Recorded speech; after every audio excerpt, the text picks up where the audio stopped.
Hello friends, आप सभी का स्वागत है आपके अपने YouTube channel current affairs by Ravi पर। आज मैं आपके लिए 6 सितंबर 2022 के डेली करंट अफेयर्स के क्वेश्चंस इस वीडियो में लेकर आई हूं। मैंने आपके लिए सभी क्वेश्चन सिलेक्टेड और इम्पॉर्टेंट लिए हैं। अगर आप किसी भी एग्जाम तैयारी कर रही हो, ये वीडियो आपके लिए काफ़ी ज़्यादा यूजफुल रहने वाली है। तो फ्रेंड, चलिए वीडियो की शुरुआत करते हैं एक मोटिवेशन कोट से। उठो जागो और तब तक मत रुको जब तक लक्ष्य की प्राप्ति ना हो जाए। तो आप सभी को तब तक मेहनत करनी है, तब तक आगे बढ़ते रहना है जब तक आप अपने लक्ष्य को पूरा नहीं कर लेते। फ्रेंड्स, अब शुरू करेंगे क्वेश्चन नंबर फर्स्ट से। पहला ही क्वेश्चन देखिए इंपॉर्टेंट क्वेश्चन है, क्योंकि फार्मूला 1 जितनी भी रेसेस होती हैं वहाँ से आपको डेफिनेटली क्वेश्चन एग्जाम में मिलेगा, तो इसे ध्यान रखिएगा। क्वेश्चन में पूछा गया है कि formula 1 race Dutch grand prix 2022 का खिताब किसने जीता है। सही आंसर है फ्रेंड्स मैक्स वर्स्टपेन। तो मैक्स वर्स्टपेन रेड बुल के रेसर हैं, उनकी कंट्री है नीदरलैंड। इन्होंने भी हाल ही में जो डच ग्रैंड प्रिक्स हुई है उसका खिताब जीता है। अब फ्रेंड्स याद रखें, क्योंकि मैक्स वर्स्टपेन ने काफ़ी सारी ग्रैंड प्रिक्स जीती है इस बार। तो 2022 में अब तक 15 जो हैं वो ग्रैंड प्रिक्स हो गई हैं, जिसमें से 10 रेस जो है वो किसने जीती है, मैक्स वर्स्टपेन ने, जो कि सबसे ज़्यादा हैं। इस आयोजन इसका कहाँ पे हुआ, नीदरलैंड में इसका आयोजन किया गया। अब फ्रेंड्स कुछ और फार्मूला 1 ग्रैंड प्रिक्स के बारे में हम लोग रिवाइज कर लेते हैं। तो देखिए, बेल्जियम ग्रैंड प्रिक्स मैक्स वर्स्टपेन ने जीती, ब्रिटिश ग्रैंड प्रिक्स जीती है कार्लोस सेंस ने, मोनाको ग्रैंड प्रिक्स जीती है सर्जियो पेरेस ने, ऑस्ट्रिया और बहरीन जो ग्रैंड प्रिक्स हुई है ये दोनों जीती हैं किसने, चार्ल्स लेक्लर ने। तो ये हमें याद रखना है। देखिए, जितनी भी ग्रैंड प्रिक्स हुई है, मैं फिर से बोल रही हूँ, सभी आपके एग्जाम पॉइंट ऑफ व्यू से काफ़ी इंपॉर्टेंट हैं। सेकेंड क्वेश्चन है फ्रेंड्स, ब्रिटेन की नई महिला प्रधानमंत्री कौन बनेंगी। राइट आंसर है लिज ट्रस। ये ब्रिटेन की यानी यूनाइटेड किंगडम की नई महिला प्रधानमंत्री बनेंगी और ये मार्गरेट थ्रेचर और थेरेसा के बाद यहाँ की तीसरी महिला प्रधानमंत्री होंगी। अभी देखिए, यहाँ पे प्रधानमंत्री पद के चुनाव हुए, जिसमें लिज ट्रस को 81,386 वोट मिले, जबकि इनके जो प्रतिद्वंदी यानी इनके जो ऑपोजिट में खड़े थे ऋषि सुनक, इन्हें 60,399 वोट मिले हैं। अब ये किसका स्थान लेंगी, तो बोरिस जॉनसन की जगह पर ये अपॉइंट होंगी। बात करते हैं फ्रेंड्स यूनाइटेड किंगडम की। तो यूरोप महाद्वीप में स्थित है, राजधानी है लंदन, करेंसी है पाउंड स्टर्लिंग। ब्रिटेन किस महाद्वीप में स्थित है, तो ये याद रखेंगे यूरोप में। और यहाँ पे अगर हम बात करें, जो एमनेस्टी इंटरनेशनल है इसका मुख्यालय कहाँ पर स्थित है, तो आपका आंसर होगा लंदन में। अंतर्राष्ट्रीय समुद्री संगठन का मुख्यालय भी लंदन में ही है। राष्ट्रमंडल का मुख्यालय कहाँ है, लंदन। और ब्रिटेन की जो सबसे लंबी नदी है उसका क्या नाम है, सेवरन नदी। इसके बाद देखिए, ब्रिटेन के संविधान से हमारे संविधान में क्या क्या लिया गया है, तो ये सभी हमें याद रखना है। संसदात्मक शासन प्रणाली, एकल नागरिकता, विधि निर्माण प्रक्रिया, विधि का शासन, संसदीय विशेषाधिकार, मंत्रिमंडल प्रणाली, परमाधिकार लेख और द्विसदनवाद, ये सभी लिया गया है ब्रिटेन के संविधान से। नेक्स्ट क्वेश्चन पे चलते हैं। Institute of integrated learning in management विश्वविद्यालय ने राष्ट्रीय शिक्षा नीति 2020 के तहत भारत के पहले शिकायत कानून स्कूल का शुभारंभ कहाँ पर किया है। तो फ्रेंड्स, इस स्कूल का जो शुभारंभ है उत्तर प्रदेश के ग्रेटर नोएडा में किया गया है। IILM विश्वविद्यालय ने NEP 2020 के तहत में इस स्कूल को शुरू किया है। क्यों, क्या देखिए पर्पज़ है इस स्कूल को शुरू करने का, तो इसे स्थापित करने का उद्देश्य है कि वकालत कौशल के साथ कानून के छात्रों को विपुल मुकदमेबाजी करने वाले वकील और होनहार न्यायाधीश बनने के लिए तैयार करना। तो जितने भी देखिए जो लॉ पढ़ते हैं छात्र, उनको जो अगर वो आगे भविष्य में जाके होनहार न्यायाधीश बने, वकील बने अच्छे, उन सभी के लिए उनको प्रिपेयर करने के लिए ही शिकायत कानून स्कूल का शुभारंभ किया गया है। अगला क्वेश्चन है, अंतर्राष्ट्रीय दान दिवस यानी इंटरनेशनल डे ऑफ चैरिटी ये कब मनाया गया है। सही आंसर है 5 सितंबर। और 5 सितंबर को एक और दिन मनाया जाता है, ये भी ध्यान रखेंगे, शिक्षक दिवस। तो 5 सितंबर को अंतर्राष्ट्रीय दान दिवस मनाया गया है। संयुक्त राष्ट्र के द्वारा 5 सितंबर को कलकत्ता में हुए मदर टेरेसा की निधन की वर्षगांठ को चिन्हित करने के लिए अंतर्राष्ट्रीय दान दिवस के रूप में इसे घोषित किया गया। मदर टेरेसा जी जो हमेशा धर्मार्थ कार्यों में लगी रहती थी, इन्हें नोबेल शांति पुरस्कार भी मिला। ध्यान रखेंगे कौन से वर्ष में, 1979 में। तो गरीबी और पीड़ा के खिलाफ लड़ाई में जो उनके प्रयास रहे, उसी प्रयासों को सम्मान देने के लिए इन्हें 1979 में नोबेल शांति पुरस्कार से भी सम्मानित किया गया। मदर टेरेसा से जुड़े कुछ प्रश्नों को रिवाइज करें फ्रेंड्स, क्योंकि इंपॉर्टेंट हो सकते हैं एग्जाम के लिए। मदर टेरेसा का जन्म कब और कहाँ हुआ था? 26 अगस्त 1910 को स्कॉप्जे, जो कि अब मैसेडोनिया में है, यहाँ पे इनका जन्म हुआ था। वास्तविक नाम इनका क्या था? एग्नेस गोंजा बोनास्क्यू। मदर टेरेसा को भारत के सर्वोच्च नागरिक सम्मान भारत रत्न से किस वर्ष सम्मानित किया गया था? तो आंसर है फ्रेंड्स 1980 में। मदर टेरेसा ने भारत में मिशनरीज ऑफ चैरिटी स्थापना कब की थी? तो 1950 में कोलकाता में। इसके बाद देखिए, मदर टेरेसा को अमेरिकी सरकार के द्वारा मेडल ऑफ फ्रीडम पुरस्कार से किस वर्ष सम्मानित किया गया था? तो 1985 में इन्हें ये अवार्ड मिला था। फ्रेंड्स, रवि सर की जो लास्ट 6 मंथ की करंट अफेयर्स की बुक है, ये लॉन्च हो गई है। इस बुक में सभी क्वेश्चन टॉपिक वाइज है और ये सभी क्वेश्चंस आपके हर एग्जाम में आपको काफ़ी हेल्प करेंगे। ये बुक आपको फ्लिपकार्ट, अमेज़ॉन पर मिल जाएगी, आप इसे आसानी से बाय कर सकती हैं। अगला क्वेश्चन है फ्रेंड्स, इसरो ने मंगल ग्रह या शुक्र ग्रह पर मिशन लैंड करने के लिए इनफ्लेटेबल एरोडायनामिक डिसलरेटर नामक नई तकनीक का कहां से सफलतापूर्वक परीक्षण किया है? तो इस तकनीक का परीक्षण जो किया गया है Thumba equatorial rocket launching station, जो कि है तिरुवनंतपुरम में। तो फ्रेंड्स, यहाँ से परीक्षण किया गया और किसके द्वारा परीक्षण किया गया ये भी ध्यान रखिएगा, इसरो ने जो है इसका परीक्षण किया है। ये जो तकनीक है इसे विक्रम साराभाई अंतरिक्ष केंद्र में इसको डेवलप किया गया। इस तकनीक को, इसका जो परीक्षण है तकनीक का, वो Thumba equatorial rocket launching station जो तिरुवनंतपुरम में है, उसमें रोहिणी 300 रॉकेट से जो है इसका परीक्षण किया गया है। अब बात करते हैं फ्रेंड्स थोड़ी सी हम लोग कुछ इंपॉर्टेंट पॉइंट्स की।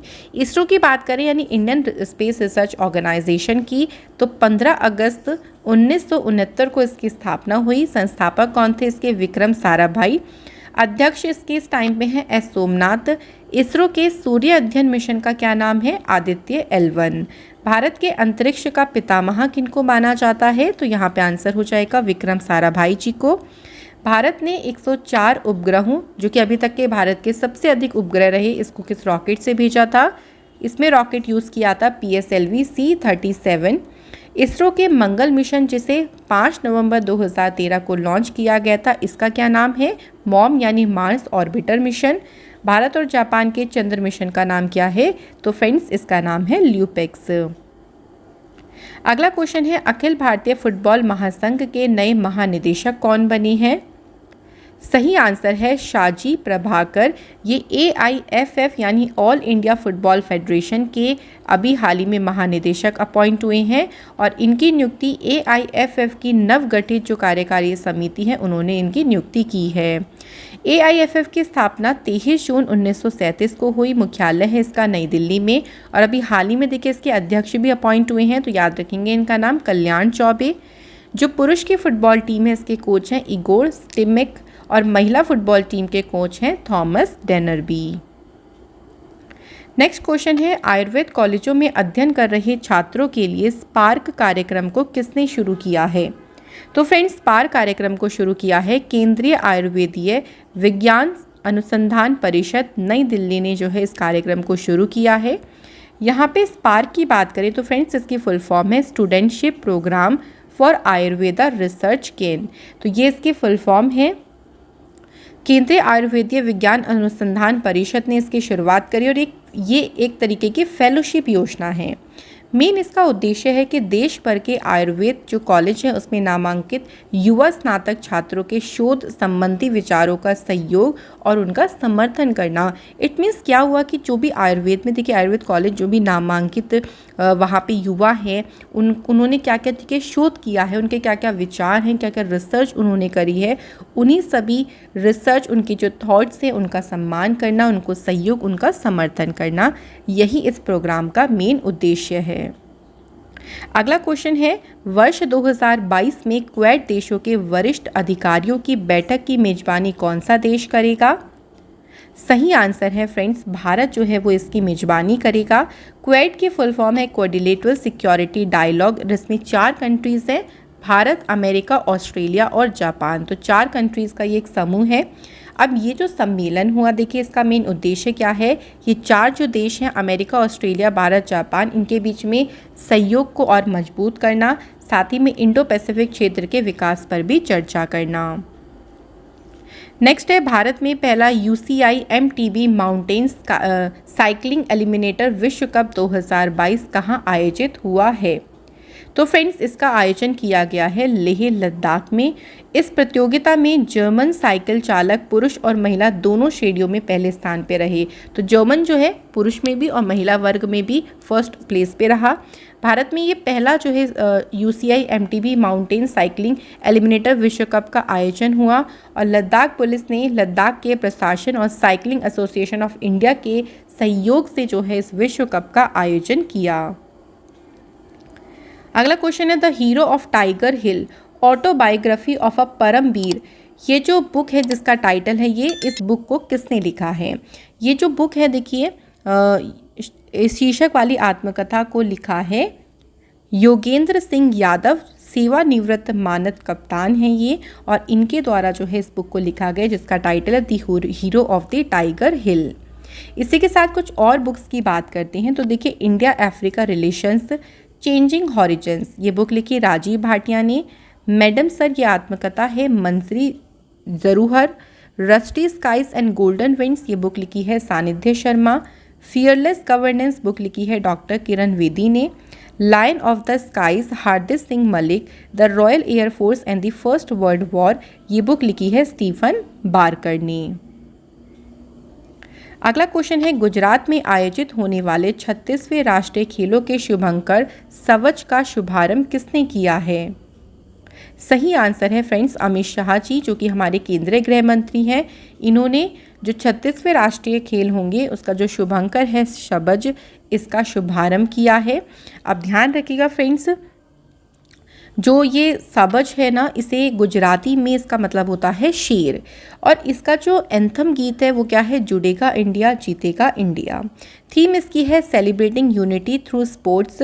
ये जो राष्ट्रीय खेल है ये आखिरी बार 2015 में खेले गए थे। कहाँ पे? केरल में इसका आयोजन हुआ था। नेक्स्ट क्वेश्चन है, साइरस पलोंजी मिस्त्री, सड़क हादसे में जो है इनका भी हाल ही में निधन हुआ। यह कौन थे? तो ये टाटा सन्स के पूर्व अध्यक्ष थे और हाल ही में देखिए इनका निधन हुआ। ये एक व्यापारी थे जो कि 28 दिसंबर 2012 को टाटा समूह के अध्यक्ष बने थे। फ्रेंड्स, अब इस वीडियो का एक इम्पॉर्टेंट पार्ट आ गया है, वो है ऊपर वाले सभी प्रश्नों का रिवीजन। तो चलिए शुरू करते हैं एक एक करके। क्वेश्चन है हमारा, formula 1 race Dutch grand prix का खिताब किसने जीता? मैक्स वर्स्टैपिन ने। ब्रिटेन की नई महिला प्रधानमंत्री कौन बनेंगी? तो आंसर है Liz Truss. Institute of integrated learning in management विश्वविद्यालय ने NEP 2020 के तहत भारत के पहले शिकायत कानून स्कूल का शुभारंभ कहाँ किया? आंसर है फ्रेंड्स उत्तर प्रदेश के ग्रेटर नोएडा में। अंतर्राष्ट्रीय दान दिवस कब मनाया गया है? तो फ्रेंड्स सही आंसर है 5 सितंबर को। अखिल भारतीय फुटबॉल महासंघ के नए महानिदेशक कौन बने? शाजी प्रभाकर। नेक्स्ट क्वेश्चन है, इसरो ने मंगल ग्रह या शुक्र ग्रह पर मिशन लैंड करने के लिए इनफ्लेटेबल एरोडायनामिक डिसलरेटर नामक नई तकनीक का कहां से सफलतापूर्वक परीक्षण किया? तो तिरुवनंतपुरम में है तुम्बा इक्वेटोरियल रॉकेट लॉन्चिंग स्टेशन, जहां से इसका परीक्षण किया गया। आयुर्वेद कॉलेजों में अध्ययन कर रहे छात्रों के लिए स्पार्क कार्यक्रम को किसने शुरू किया है?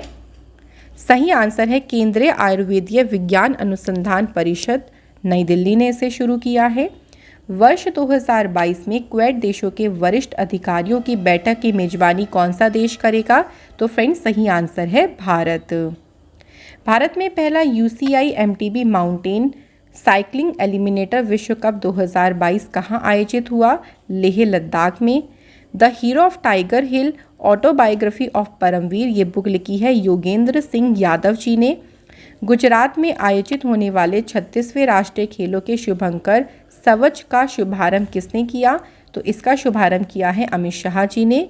साइरस पलोनजी मिस्री सड़क हादसे में इनका निधन हो गया, यह कौन थे? यह टाटा सन्स के पूर्व अध्यक्ष थे। फ्रेंड्स, अब इस वीडियो का एक और इम्पॉर्टेंट पार्ट आ गया है, वो है आज का डेली स्टैटिक जीके का सेट। ये सभी क्वेश्चंस बार बार एग्जाम में पूछे जाते हैं, तो चलिए शुरू करते हैं। पहला क्वेश्चन है, वर्ष 1938 में किस व्यक्ति ने वयस्क मताधिकार के आधार पर संविधान सभा के गठन की मांग की थी? सही आंसर है फ्रेंड, जवाहरलाल नेहरू जी ने मांग की थी। सुएज नहर के खुलने से किन दो महाद्वीपों के बीच का मार्ग छोटा हो गया? आंसर है हमारा यूरोप से एशिया और पूर्वी अफ्रीका। पौधों द्वारा नाइट्रोजन किस रूप में प्रयोग किया जाता है? आंसर है नाइट्रेट के रूप में। इलेक्ट्रॉन के खोजकर्ता कौन थे? J Thomson. महात्मा गांधी जी को अर्धनग्न फकीर किसने कहा था? तो ये इंपॉर्टेंट क्वेश्चन है काफ़ी। ये कहा था विंस्टन चर्चिल ने, जो कि ब्रिटेन के पूर्व प्रधानमंत्री रहे। संविधान की प्रस्तावना में प्रयुक्त शब्द सेक्युलर का अर्थ क्या है? तो सेक्युलर का अर्थ है फ्रेंड्स सभी नागरिकों को धर्म एवं उपासना की स्वतंत्रता। अब देखिए फ्रेंड्स, यहाँ पे बात संविधान की प्रस्तावना की होती है, तो ध्यान रखिएगा कि जो संविधान की प्रस्तावना है उसमें एक बार जो है वो संशोधन किया गया। कब किया गया था? संविधान के 42वें संशोधन के तहत जो है 18 दिसंबर 1976 को जब भारत में आपातकाल लगा था, उसी दौरान संविधान के प्रस्तावना में तो है उसी दौरान जो है संशोधन किया गया। तो ये ध्यान रखेंगे कौन सा संविधान संशोधन है? 42वां। अब देखिए इस संशोधन में क्या हुआ था, एक शब्द है ध्यान रखेंगे जिसे कहेंगे हम समाजवादी, और दूसरा शब्द ध्यान रखेंगे धर्मनिरपेक्ष। इन दोनों शब्दों को संप्रभु और लोकतांत्रिक शब्दों के बीच में जोड़ा गया। वही एक शब्द है राष्ट्र की एकता। तो राष्ट्र की एकता जो शब्द है उसे राष्ट्र की एकता और अखंडता में बदल दिया गया था, ये याद रखिएगा। अब एक क्वेश्चन यहाँ से और इम्पॉर्टेंट बन सकता है कि जो भारतीय संविधान की प्रस्तावना है ये कब अपनाई गई थी? तो वो डेट हमें ध्यान रखनी है, 26 नवंबर 1949 को अपनाई गई थी। तो ये फ्रेंड्स हमारे इम्पॉर्टेंट क्वेश्चन बन सकते हैं। अगला क्वेश्चन देखिए, जो भारत व पाकिस्तान के बीच विभाजन किस योजना के तहत हुआ था? तो उस योजना का नाम है माउंटबेटन योजना। प्रसिद्ध नाटक शकुंतला किसने लिखा था? तो कवि कौन है? महाकवि कालिदास। भारत में श्वेत क्रांति के जनक किसे कहा जाता है? वर्गीस कुरियन को। स्टोरेज डिवाइस के मेन फोल्डर को क्या कहते हैं? तो आंसर है रूट डायरेक्टरी। तो ये स्टोरेज डिवाइस के मेन फोल्डर को कहा जाता है। अब फ्रेंड्स, हमने एक नया आपके लिए टॉपिक शुरू किया है। इट मीन्स हम हर रोज आपके लिए किसी ना किसी इंपॉर्टेंट टॉपिक पे क्वेश्चंस को लेके आएंगे। आज का हमारा टॉपिक क्या है? महत्वपूर्ण पुरस्कार और सम्मान। तो चलिए इसके इंपॉर्टेंट क्वेश्चंस देखते हैं। शरणार्थियों का स्वागत करने के लिए यूनेस्को शांति पुरस्कार 2022 से सम्मानित किया गया एंजेला मर्केल, जो कि पूर्व जर्मन चांसलर हैं। किस हिंदी लेखक को उनके नाटक महाबली के लिए 31वें व्यास सम्मान से सम्मानित किया गया? आंसर है असगर वजाहत। स्टॉकहोम जल पुरस्कार ये मिला है विल्फ्रेड ब्रूस्टर्ट को। एबल पुरस्कार डेनिस पार्नेल सुलिवन को सम्मानित किया गया। किस साहित्यकार को उनके हिंदी उपन्यास प्रमेय के लिए साहित्य अकादमी युवा पुरस्कार मिला? भगवंत अनमोल। किस महिला पत्रकार ने व्याख्यात्मक रिपोर्टिंग और कमेंट्री की श्रेणी में पुलित्जर पुरस्कार जीता? आंसर है फहमिदा अजीम, ये बांग्लादेश की है। दूसरा वार्षिक अंतर्राष्ट्रीय रेंजर पुरस्कार ये किसने जीता? औरंग राष्ट्रीय उद्यान और टाइगर रिजर्व, जो कि है असम में। नेक्स्ट है, संयुक्त अरब अमीरात ने प्रतिष्ठित गोल्डन वीज़ा से सम्मानित किया गया कमल हसन को। वैश्विक ऊर्जा पुरस्कार ये किसे मिला? कौशिक राजशेखर। हिंदी उपन्यास रेत की समाधि यानी टॉम ऑफ सैंड के लिए जो अंतर्राष्ट्रीय बुकर पुरस्कार है ये मिला गीतांजलि श्री। नेक्स्ट है, हम्बोल्ट रिसर्च अवार्ड से सम्मानित किया गया इंद्रजीत सिंह को। नेक्स्ट देखिए हमारा है गार्जियन ग्लोबल नर्सिंग अवार्ड, ये किसने जीता है? अन्ना काबले दुबा, ये केन्या से हैं। प्रतिष्ठित टैम्पल्टन पुरस्कार जीता है Frank Wilczek. Commonwealth points of the light पुरस्कार 2022 से सम्मानित किया गया है किशोर कुमार दास को। और प्रतिष्ठित ओ हेनरी पुरस्कार किसे मिला है? अमर मित्र। फ्रेंड्स, अब इस वीडियो का लास्ट पार्ट आ गया है, वो है कल वाले प्रश्नों का टेस्ट। आप सभी अपने आंसर मुझे कमेंट बॉक्स में ज़रूर बताइएगा। तो चलिए टेस्ट को शुरू करते हैं। राष्ट्रीय विधिक सेवा प्राधिकरण के नए कार्यकारी अध्यक्ष कौन बने हैं? सही आंसर है धनंजय यशवंत चंद्रचूड़। भारत के पहले तरल प्राकृतिक गैस से चलने वाले ग्रीन ट्रक को किस कंपनी ने लॉन्च किया है? तो फ्रेंड्स, इसे ब्लू एनर्जी मोटर्स के द्वारा जो है लॉन्च किया गया। अखिल भारतीय फुटबॉल महासंघ के नए अध्यक्ष कौन बने हैं? सही आंसर है कल्याण चौबे। नेक्स्ट है, शिक्षक दिवस 2022 कब मनाया गया है? करेक्ट आंसर है 5 सितंबर को टीचर्स डे मनाया जाता है। नेक्स्ट क्वेश्चन है, ब्लूमबर्ग द्वारा जारी रिपोर्ट के अनुसार ब्रिटेन को पछाड़कर किस देश की अर्थव्यवस्था दुनिया की 5वीं सबसे बड़ी अर्थव्यवस्था बन गई है? सही आंसर है फ्रेंड्स भारत। अगला क्वेश्चन है, उच्च शिक्षा में व्यापक सुधार के लिए किस राज्य की सरकार ने समर्थ नामक ई गवर्नेंस पोर्टल को लॉन्च किया है? उत्तराखंड की सरकार ने इस पोर्टल को लॉन्च किया है। नेक्स्ट क्वेश्चन है, भारतीय वन्यजीव ट्रस्ट ने व्हेल शार्क बचाव अभियान को किस राज्य या केंद्र शासित प्रदेश में शुरू किया है? तो फ्रेंड्स, इस अभियान को कर्नाटक, केरल और लक्षद्वीप इन तीनों जगह पे शुरू किया गया है। अगला क्वेश्चन है, 6 साल से अधिक की सजा के साथ दंडनीय अपराधों में फॉरेंसिक साक्ष्य के संग्रह को अनिवार्य बनाने वाली भारत की पहली पुलिस कौन सी बनी है? सही आंसर है फ्रेंड्स दिल्ली पुलिस। अगला क्वेश्चन है, सार्वजनिक क्षेत्र की पनबिजली company national hydro electric power corporation limited के नए अध्यक्ष और प्रबंध निदेशक कौन बने हैं? राइट आंसर है यमुना कुमार चौबे। प्रधानमंत्री नरेंद्र मोदी जी ने स्वदेशी रूप से विकसित INS विक्रांत भारतीय नौसेना को सौंपा है, यह क्या है? तो यह एक विमान वाहक पोत है। फ्रेंड्स, आज के इस वीडियो में हमने पढ़ा टॉप 12 करंट अफेयर्स के क्वेश्चन, साथ ही में हमने रिवीजन किया, स्टैटिक जीके के इंपॉर्टेंट क्वेश्चंस कवर करे, टॉपिक वाइज आप सभी के साथ 15 प्रश्नों का रिवीजन किया और कल वाले प्रश्नों का टेस्ट किया। इसी के साथ फ्रेंड्स हमारी वीडियो कंप्लीट होती है। Thank you so much for watching this video.